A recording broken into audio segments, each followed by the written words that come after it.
Welcome back to the podcast, everyone. Today I'm with an artist who I've been hearing about a ton during the pandemic. I feel like he's one of those artists that truly utilized his time, from doing amazing shows, collaborating with artists such as Guapdad 4000, releasing some dope projects that I've definitely become a fan of. It's my pleasure to introduce Grxtty. Thanks for having me, man. Of course. So let's just start with the name thing. What's Grxtty mean to you? Why is that your stage name? That's a good question. I'd say I've been Grxtty for a long time now. Actually, about a decade. It'd be about a decade now. Wow. And I've been rapping for like my whole life, and I've like, since I was a kid, you have like little rap names and whatnot. So I think around freshman year of high school, so I was like 14. I'm 24 now, so yeah, so it's been exactly a decade. Wow. I went by I just was wanting to think of rap names, so I used to go by Jace, and then, I don't know if you're familiar. There's actually a legendary rapper from Seattle named Jace. Really? Yeah. Shout out to Jace. I know him. He's in a group called Black Stacks right now. Okay. But he's been here since the inception of it all. He's kind of seen it all, and I wasn't aware of that at the time, but that was just because I was just going off of Jesus and just like Jay and Is your real name Jesus? Yeah, that's my birth name. Are you Mexican?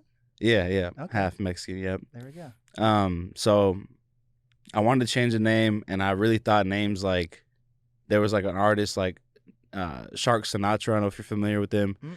I'm actually not too familiar with the music, but I just remember like I just thought it was so dope when people would take celebrity names and flip them, like like Hoodie Allen and stuff like that.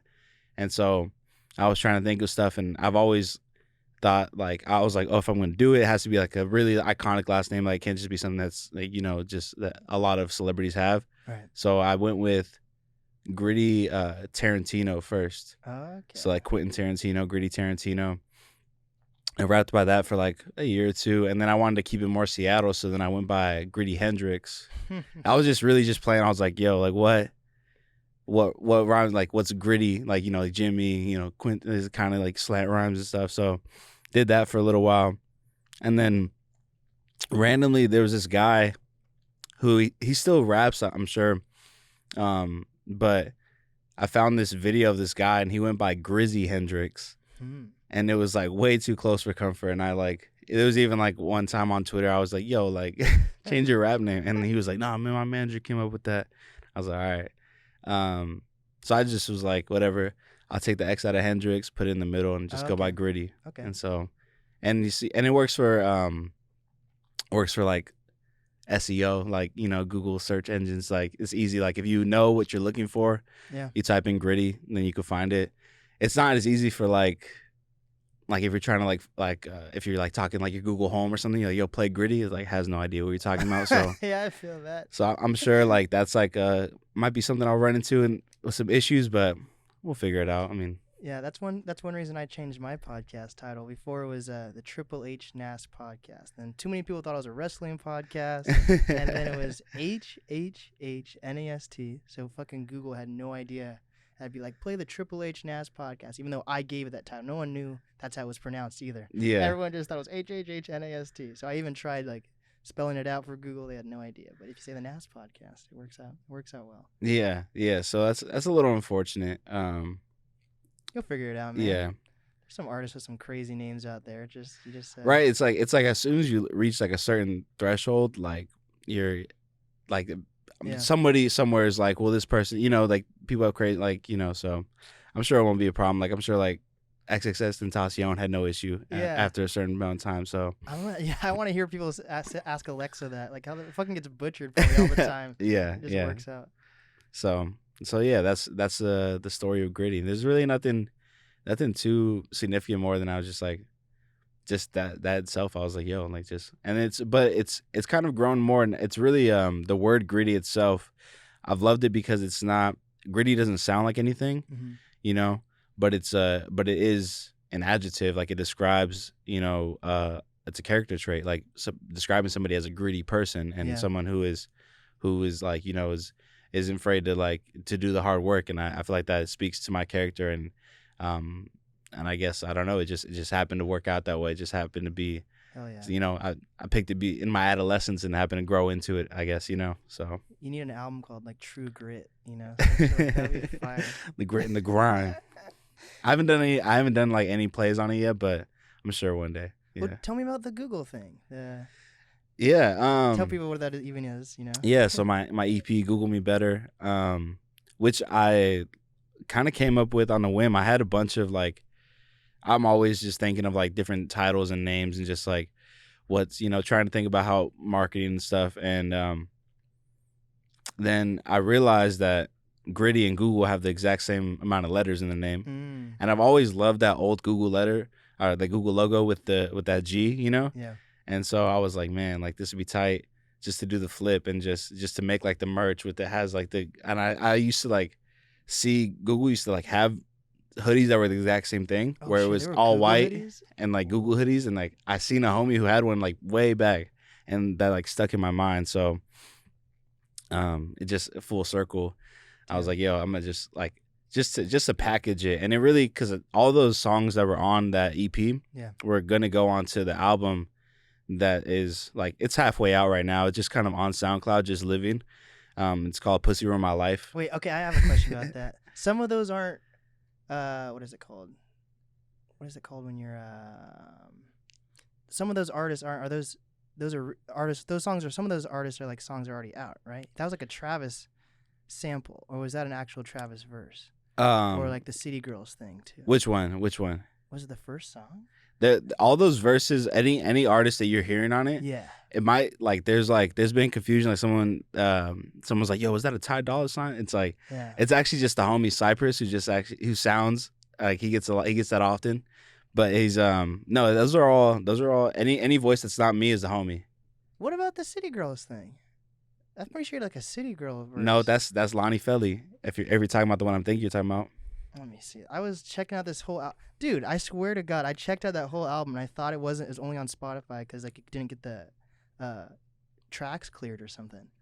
No, yeah, well, it's just on SoundCloud. Just like, let me look at this. I was just living and making that album for so long that I just wanted it to just kind of exist, and now I kind of can use it to see what people are gravitating towards, you know, and like to dig through sound, like to go through the effort to be like, yo, I'm gonna go on sound, like people, SoundCloud's, in my opinion, it's kind of dead unless you're like a already SoundCloud on there. Yeah, unless you're like a SoundCloud head, like that's your thing, like digging through it and finding stuff. So so it's good for me to know what my people who are listening to my music, like what they're willing to do just to listen to my music. Like, yo, I'm gonna go on this app that's not Spotify, not Apple Music. Like, it's inconvenient to listen to it, which works for me in terms of the analytics, like knowing if it's so inconvenient that I can still kind of read the numbers and see like, okay, this one is like the one that they're gravitating towards and what works and stuff.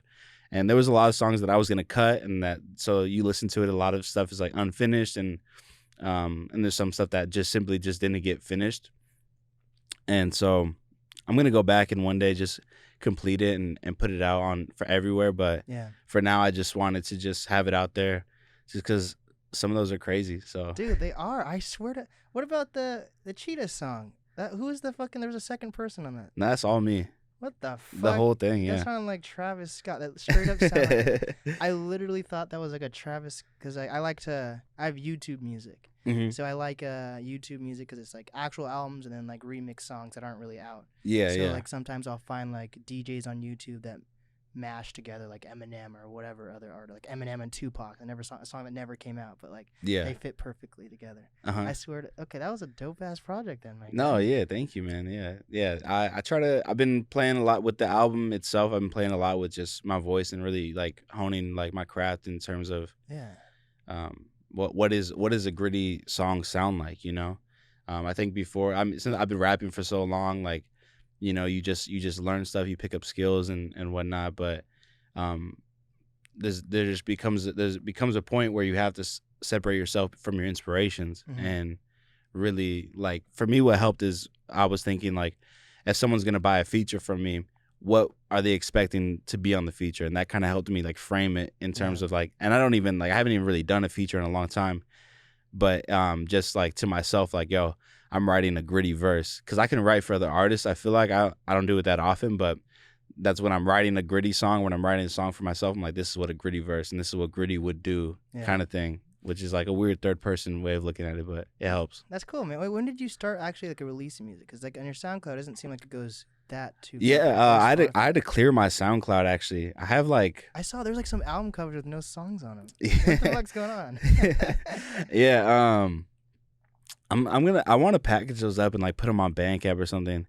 But yeah, dude, I have like hundreds of songs that like there was a point before when I was in high school, like that was like kind of like my thing. Like I was just like a rapper in high school, I guess. And like I would drop so much music, and I think by the time I graduated, I had like just on the SoundCloud, which was like already.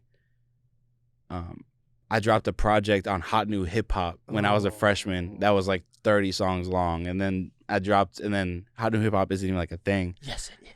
I go on that shit every single day. Oh, I mean, swear to God. But as far as like, I can't even find my album on there anymore. True. So that album existing on there isn't even a thing, and I only have that album on like a small SD card. Wow. Like just. Yeah, I have it, but don't lose that. Yeah. So, and some people that are still rocking with me. What I love is with my music that I haven't really lost a fan ever. Yeah. Everybody who's like kind of picked up and like heard my stuff, like they've been here with me the whole time, and which is dope. Like, cause it's been like 10 years. Do you feel like an old man yet? I feel a little jaded sometimes. I mean, I'm still young as fuck in the grand scheme of things, but I feel jaded just on the fact like, yo, I have like 100+ songs.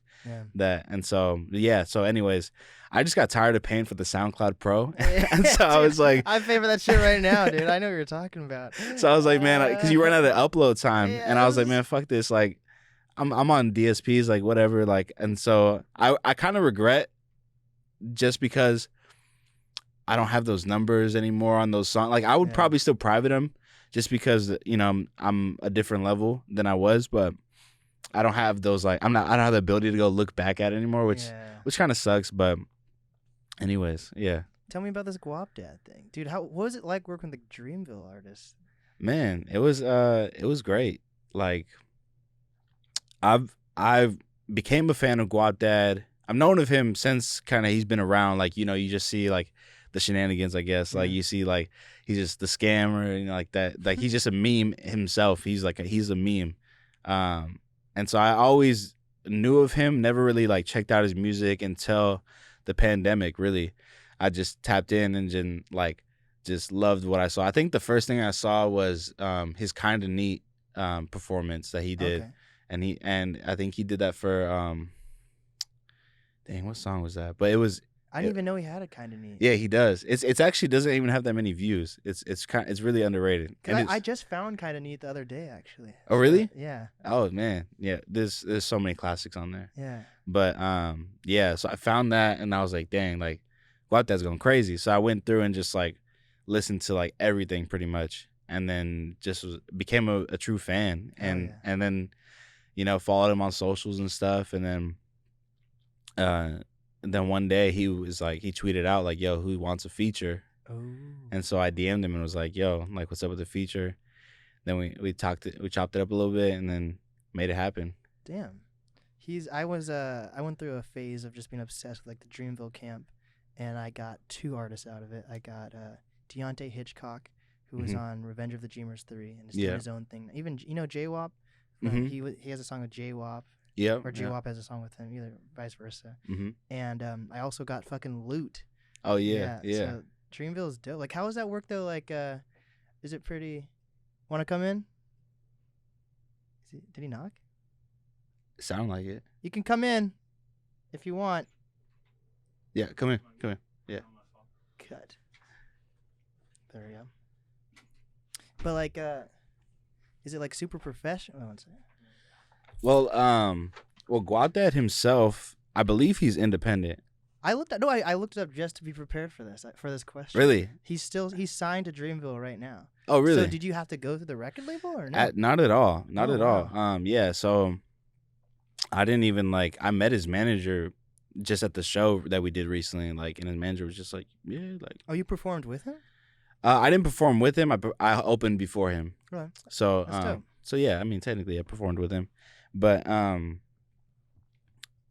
but yeah, there was no it was pretty much just like, go out there. He's just about the bag. So Yeah. I had the money for him, and it was good. Damn. Yeah, it made it happen. Good choice of spending money, or good I worth the bag? like, to me, it's like money comes and goes, man. It's like if I had the money at the time, it's like if I can just do it for the moment. I'm all about moments, as you might can see. Like I'm all about creating moments. I think that's the best way to build buzz. Yeah. Is just creating moments. So that's I was like, this is gonna be a moment no matter what happens. Like, I don't know anybody. This was before like even I had known that Travis had a rapport with him. Like, I didn't even know any of that. Damn. So I just kind of just went out on a limb and just just did that. And it was crazy. We made that song in literally 24 hours. Like, literally, like, I was DMing him already, going back and forth, and I was talking to my producer Steve, who I've grown up with. That's a whole other story, but Steven Ultra is my producer, and I've known him since we were like 7 or something like that. Shout out Steve. I feel like I've heard of that guy's name. You might have. He's actually done a lot of the beats. Not everything that I've rapped on is a Steve beat, but sometimes he gets all the credit for it, which I don't mind. Steve, he could make them all if he wanted to. So I was just talking to Steve, and we were just kicking in, and I was like, man, like, I've been talking to Guap Dad, thinking about doing this verse, but it's expensive, and I was like, I don't know, man, like, should I do it? And I was like, and at the time, Gank, partner from swim team, he was already in LA. Like, he just kind of went on a vacation. Yeah. And so I knew I didn't have any like swim team things to handle. So I was like, man, like, I'm gonna just, I was like, fuck it. Like, Guap, like, that was the whole thing that was hanging up Guap. He was like, yo, like, I'm in LA. And I was like, well, no offense, but I'm not about to send you no money. Like, like, like, if I'm gonna give you some money scammer, man. you got an album called Scam Boy, like, I'm good. If I'm gonna give you some money, I'm gonna pull up on you with the cash, Yeah. And he was like, all right. And he was like, he's like, I just didn't know if you're serious about it. And I was like, I had to like get serious in the message, like, nah, man, like, I wouldn't even pay this much. Like, I'm doing it because I'm a fan of you, like, And he was like, all right, bro, pull up with the money. And I was like, bet. So I booked the flight before I even had the money. Wow. Like, I just like had to end up like taking a loan out from like the homie. Like, and so like, I like booked the flight, and that next morning I was like blowing my homie's phone up. I was like, yo, it's like, please, let's make it happen. Yeah. And he was like, all right. So then,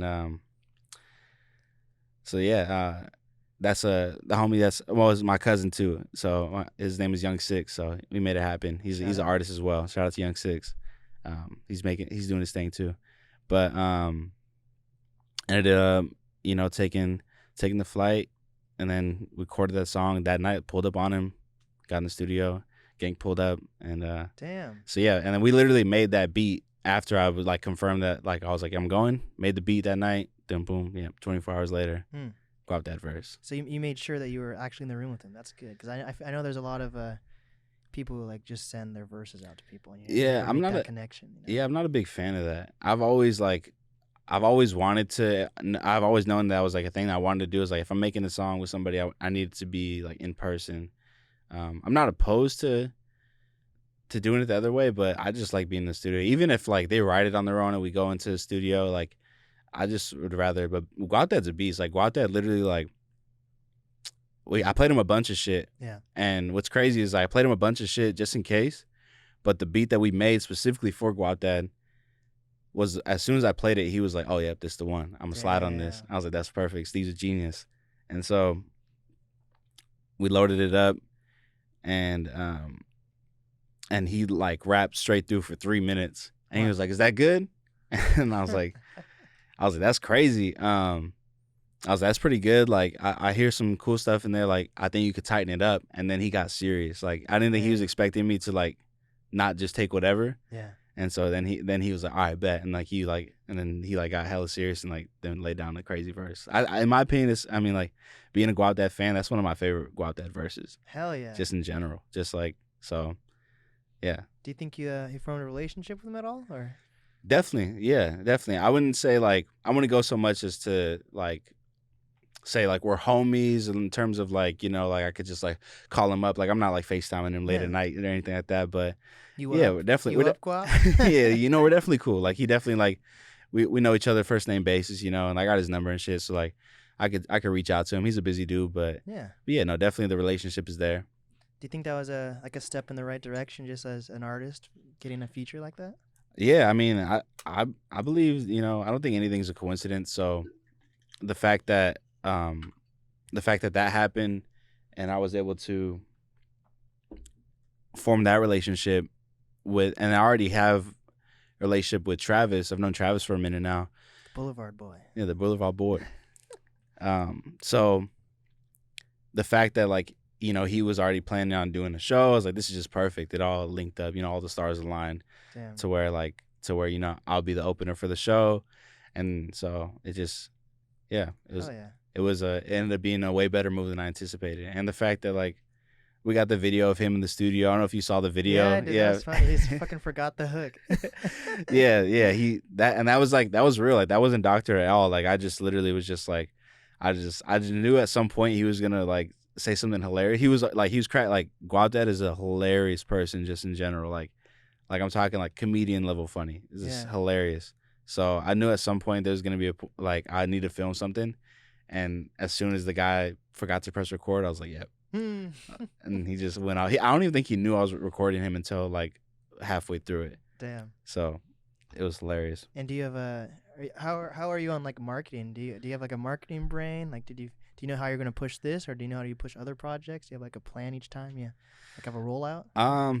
I try to. I try to just do something different every time, and do something different for myself, and then do something that I haven't ever seen. So like I'm not sure if you saw the buses at all, the bus ads. Oh, I did not. You had a bus ad? We still got them. Oh shit. Still got them. Yeah. So that was like another thing that I've like always dreamt about. And I used to tag the buses and shit when I was a kid. Yeah. So like, you know, I was really into graffiti, and I just like, this is like legal graffiti. Like I'm literally, that's crazy. Like, literally could just pay them to put my name on the side of a bus. Damn. And they still running it. Like I only paid for a month and they're running it right now. I don't want to jinx it. I keep saying that, but they were running it for like 3 months. You gotta put this out before. Yeah. You need to. Have you gone on Reddit yet, dude? You need to fucking be spamming these Reddit pages about Guapdad and Dreamville, dude. That's how I got one of my. Oh shit, dude. Reddit is like. I actually, my latest interview I tried to put on Reddit, I got just fucking annihilated by the fucking users. Basically, like I made a serial killer episode, so I just spammed all these like serial killer Reddit threads, and they fucking came at me. They're like, "You don't even follow us or anything." So it usually works better when I am on like Reddit artist community, so it's easier. But because I just joined a serial killer thread without any other purpose besides promoting the pod, they came for me. So I was kind of sad about that. Yeah. But I interviewed Django. Oh, yeah. And literally it was just like a 30-second clip. But Django was like, I saved Jid's life one time. He was in Seattle, and he stepped in front of the street, and a car came around the corner and almost hit him. And I pulled him back. And I was like, that's a clip right there. Put it on the Dreamville thread. Fucking blew up on the Dreamville thread. Just because Jid's not even in the video. It's just a story about Jid, right? Mm-hmm. And then fucking one of my favorite guests, this guy all the way from the UK saw it and hit me up because he wanted to be on the podcast. You know, like the most random people will be on Reddit. Yeah. So if you post that on like a fucking Guapdad thread, Dreamville thread, then go on Facebook and do like Facebook groups, that's like the easiest free way of promotion possible. Yeah. No, for sure. I need to tap in with Reddit. I'm always scared about like tapping in with things that I'm not a part of. Like I'm not really like a Reddit user, so I don't really gotta join it, man. Yeah. So marketing's key here in Seattle. For sure. So how'd you get connected with Swim Team? With Swim Team, I've never had Voss water. What is it? Is it like a specialty water? Or just tastes like anything else? Artesian from Norway. I don't know. I've been like obsessed with like waters that are actual, like, is it spring or is it just purified tap? I don't know. I don't know what artesian even means. Dude, I'm a water connoisseur, so I might have to try that. I've had you know what? Do you remember when McDonald's tried to have like a fucking like fancy burger thing for a while? Mm-mm. They had like an artisan burger tip where like you would like go in and be like, oh, I want this type of bun. I want to add bacon, add lettuce, and this type of meat. No. They did it for like a year or two, and it just never caught on for some reason. It happened like right before the pandemic. It was like a thing. It just never caught on. People who who eat at McDonald's, like they want McDonald's, man. Like, yeah. And I feel I'm the same. Like I'll enjoy some McDonald's every now and then. But yeah, the swim team thing came about a few years ago.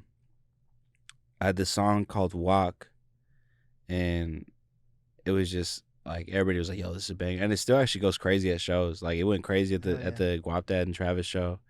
And I was like, I just need a video for it, and I reached out to a few different directors. Couldn't really land one until I reached out to Swim Team.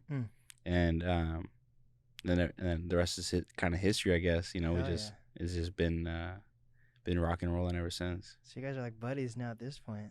Oh yeah, Swim Team, that's brother. Yeah. Dude, you guys are reminding me. Dude, I've been interviewing groups for some reason, and when I say groups, I'll interview like last week.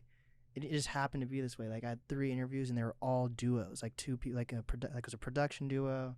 This one people were it was a harpist and a hip hop artist together, and it was just all these random duos. So I have you guys on who are like you're a hip hop artist, and then Genge's in the corner. You can't see him. Hey man, what's up? But you know, he's like in the video production, and then right after you guys, I have Femdot, who's connected with like Lyrical Lemonade. Like him and Cole are tight, so I'm like, I keep having these random, they just line up perfectly week by week. That's how it goes, man. That's dope. Yeah. So tell me about this show you're doing, the Timber Room. I literally just performed there for the first time. Oh really? On Saturday, dude. How was it? It was dope. I just got my first ever DJ check, so now I feel like an official DJ now. Oh hell yeah, that's lit, man. That's lit. I don't know, man. I really don't know what to expect, to be honest. I've seen the Timber Room. I actually went to Timber Room just for the homie's birthday. Okay. Was like I think it was last week, yeah. And we just went out to Cremwork and Timber Room and just to kind of party. Yeah. And then after that, Maligan, who works with Nestra, reached out to me. Was like, "Yo, would you want to be on the show?" And this is before I even knew I was gonna do like the other show too. So I was like, yeah, I mean, whatever. And they're like, you split the door. I'm like, it's easy. Like, hell yeah. Always down to get paid to rap. So, yeah. And then you've done some other cool show. What was that? There was like the Sounders show a couple. Oh yeah. 2 ago. Yeah, that was fun. That was fun, man. I got hooked up with that through the Residency. Oh, you were part of the Residency. Huh? Yeah. Okay, so, this makes way more. What year were you in the Residency?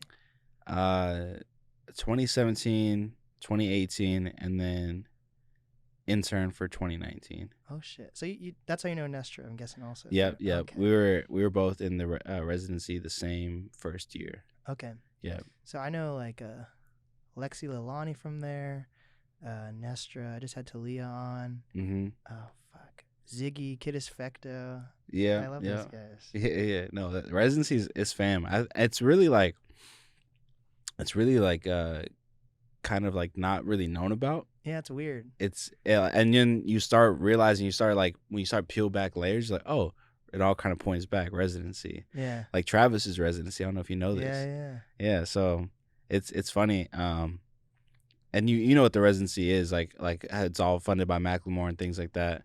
So, but do you guys ever get to meet? Like, how many of you guys actually get to meet Macklemore through it? I think everybody has met him. Okay. Yeah, like he'll stop by every once or twice, and then they'll do they did a big showcase one time that he performed at, and one time he brought us all out to Arizona to hop on stage and jump around with him. Shit, that's dope. Yeah, it's cool stuff. Yeah, Mac's cool. When's the Mac feature coming, my guy? I want one. If he's listening, Mac, you already know. Call me. How did he get so connected with does he pick favorites after a while? Like, how do he connect with Travis, and how does he what makes him end up going to New York with Lexi Lalani, or taking Nestra to the Sounders whatever that thing was he went, the fashion runway thing? Yeah. I feel like favorites would be a way, it sounds so negative, but I think it's just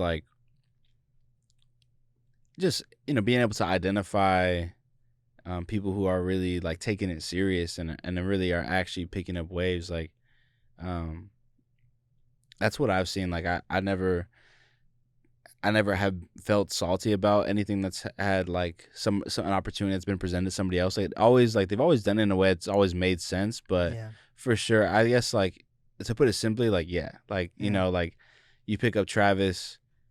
He picked up Travis to take him on tour for Gemini, the Gemini tour, and that's like when like things started like really snowballing for Travis, and so I think, but it also what like Travis, I don't want to say like deserved it, but Travis was ready for it. Like Travis's show has always been tight, and Travis has Yeah. always been able to control the crowd. So bringing him on tour made sense, and obviously Matt could have brought anybody on tour, but it worked, and Yeah. so I think it's dope. I think like a lot of people were like, "Damn, Mac doesn't get back to the city." They just don't know, So, He's got that new store. What's that? What's the oh store yeah, called? the Bogey Boys. Bogey Boys. Yeah, I'm actually rocking Oh some shit, Bogey that's Boys where. right now. Yeah, there you go. Fucking. Yes, sir. Yes, sir. Is it worth the purchase, or do you think it's a little overpriced? Because like, when you think of Macklemore, you think of thrift shop. What is it, like $90 for a polo, or what is it? Oh yeah, for sure, for sure. It's the quality's crazy though. Okay. It's like very very high. Everything in there is super high quality. Okay. And underneath Bogey Boys is still a thrift store too. Oh. So it's actually like a vintage mall, and they have different sellers that, yeah. So which some people beef about too. Like you'll see people like, dang, like there's expensive shit in there too, because it's not really a thrift store. It's like, people who are like, they go to thrift stores, they find it, curate it, and sell stuff.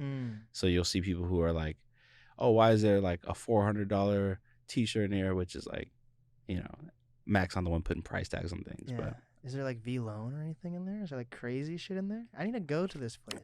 it's what I saw. It was all vintage. Okay. So yeah, just like super, like there's like furniture in there and shit too. What the fuck? Yeah, some crazy shit, and it's always like new stuff. It's like always rotating. So And isn't there like a mini golf course in there or something? yeah, Oh, dude, I've been obsessed with mini golf. It's a kick spot. You can take a date there. Oh, Yeah. shit. There we go. Do you go golfing at all?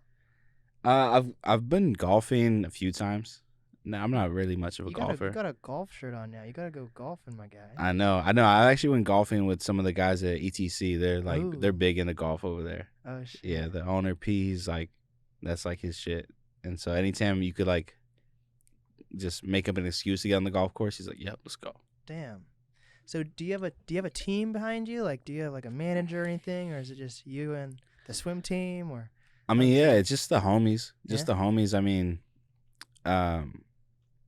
it's really me at the core of it all. Like I make the final decision on what happens, and I let homies give input and help out where they see fit. But I don't have a formal manager or any really formal anything. Like I guess as formal as it gets is probably like Steve being my producer, and like he knows like the show with Travis I didn't get put on until the day of.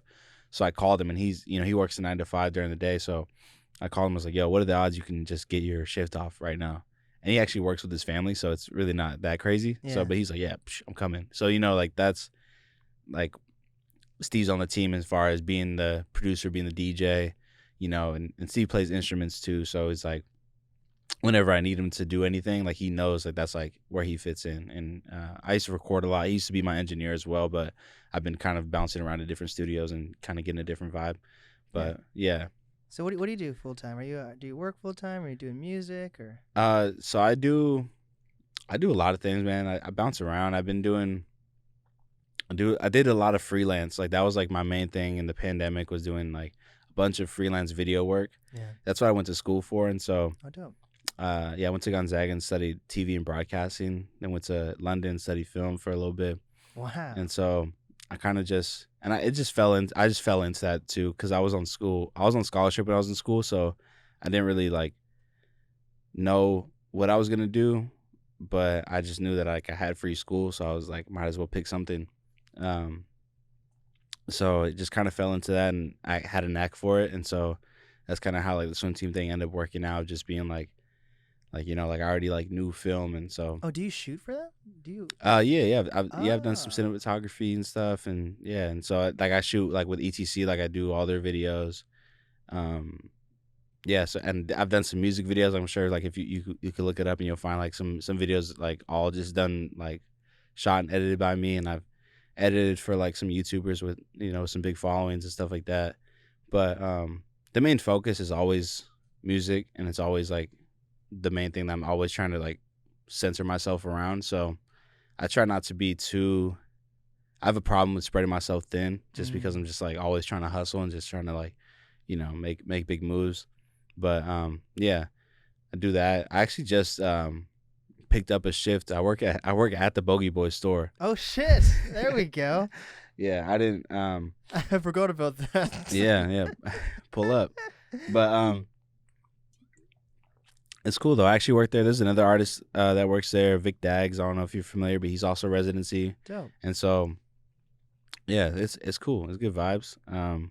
I've only been doing that for like 2 weeks now at this point. And that was to kind of stay away from doing so many videos, just because I was like, just really just getting burnt out on it. And I was like, I'm just so not like, I don't know. I hate being tied to a computer for hours. Yeah. Like it's just I just can't do it sometimes. And like I could feel that it was like just draining me. So I was like, I just need something else. Yeah. Switch it up. Yeah.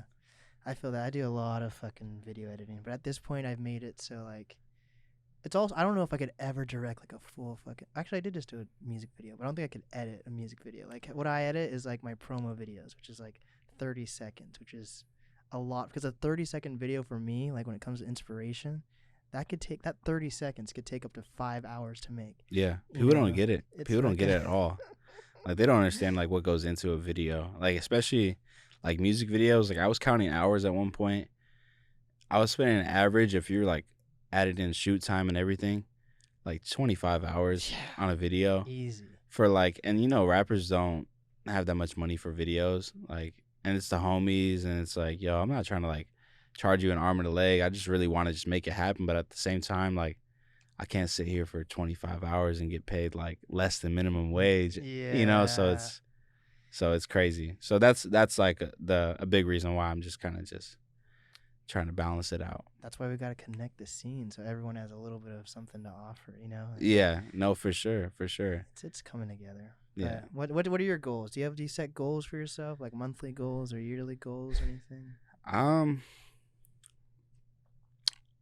have like obscure goals. Like they're not like this month I want, like I try to stay away from the numbers game. Like I try to stay away from like I need this many followers, I need this many streams.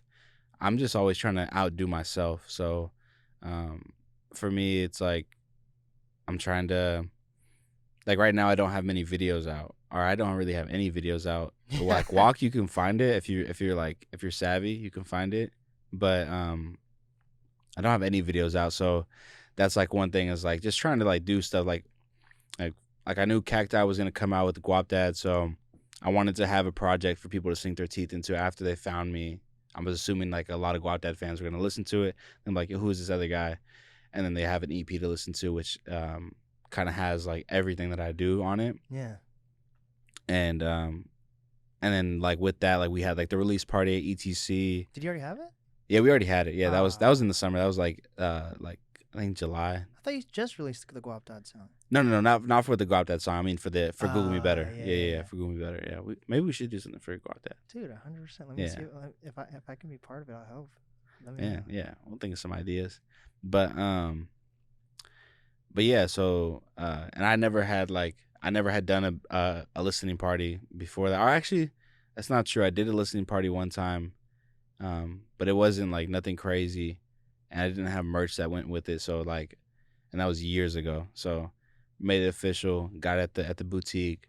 Boom, got the crazy merch, and it was just dope to see like all the like a good amount of people pulled up, and we only gave them like a week's notice. I think we had like, I don't even know how many people were there. That's dope. We filled the whole store, like, awesome. And it was dope. And we, I did roll call, made everybody say their name just to be fun. But hell yeah.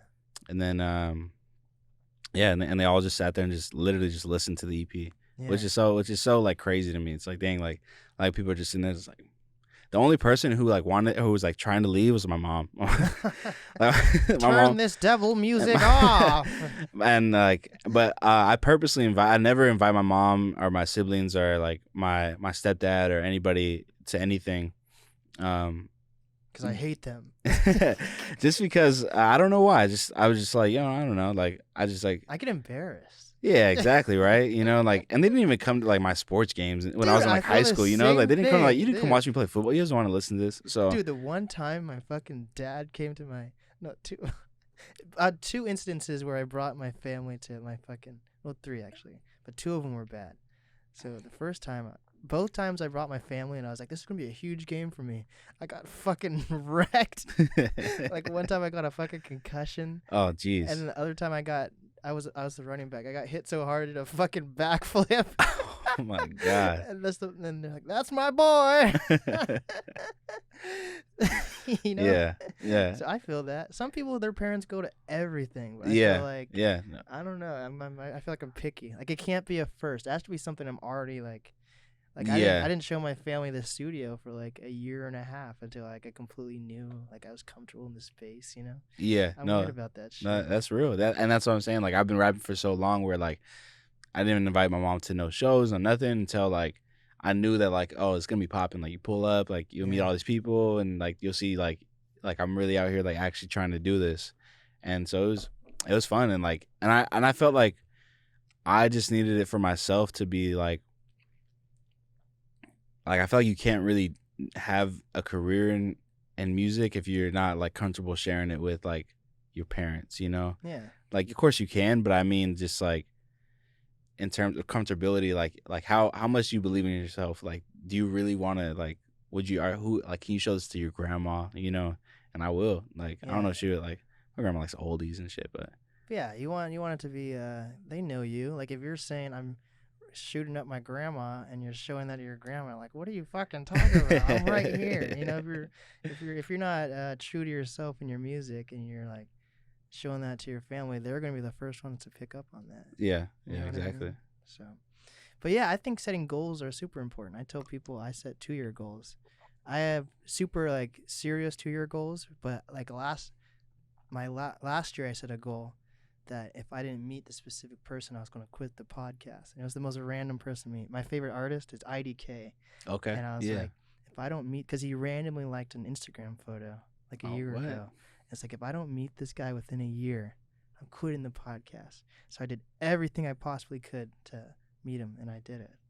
You didn't? I did. Oh, you did. I was like, oh, why are we doing this? And I didn't. So this is the last podcast I'm doing, actually. How did that go? How did that happen? I just sometimes I get everyone gets discouraged at some point, Mm-hmm. and sometimes I forget like how many people I've interviewed outside of Seattle, like, and then so people have started to come back on tour. So like either it's like a manager that I interviewed or interviewed one of their artists, they'll like give me free tickets. So it was like one of those things where I just got they gave me tickets to his meet and greet. Oh, hell yeah. It worked out well. It wasn't like we're the best friends at all either, but I'm like, at least I finally saw this guy in person. So that makes it so I don't have to quit the podcast. I mean, there's no such thing as a coincidence, man. Yeah. It really isn't. Hell yeah. So let's promote this show before we get out of here. Tell everyone about this show tonight. Yeah, Timber Room, pull up. I don't know when the doors open. I think doors open at like 7. Yeah, I think 7. Yeah. Timber Room, pull up, Cap Hill. If you've never seen me before, now's your chance. Tickets are super cheap too. They're like less than $9. Like $8.96. $8.96 exactly. Yep. So they're super cheap. It's gonna be great. Like not only am I gonna be there, but Maligan's gonna be there. There's another act I'm not familiar with an L. Let me look at this real quick. My guy Nestra's gonna be there. Nestra's gonna be there, yeah. Fairy God Zad's gonna be there, and if you haven't seen Nestra or Fairy God Zad, they always put on a great show. I can't say much else. Go watch the show. It's $8.96. What else are you doing on a Wednesday night? Go see Grxtty, Nestra live, Maligan live, and I might show up. I think I'm going to show up too. So There we go, guys. Now, what's the easiest way for people to reach you? You can find me on socials. You know, I'm on Twitter, Grxtty, Grxtty. I'm on Instagram, Grxtty Life. There's not an X, it's actually Gritty Life. Grxtty Life. Find my music, it's streaming everywhere. Grxtty, EP, Google Me Better. Stream Cacti featuring Guapdad, 4000. Yeah, and I'm pretty easy to reach. You know, you could send me a DM if you like it. I'll always respond. Hell yeah. I'll hit follow back if your content's good enough. There we go. So yeah. And what is some final advice that you have for up and coming artists, creators, influencers? Shoot, that's a good question, man. Pay the people.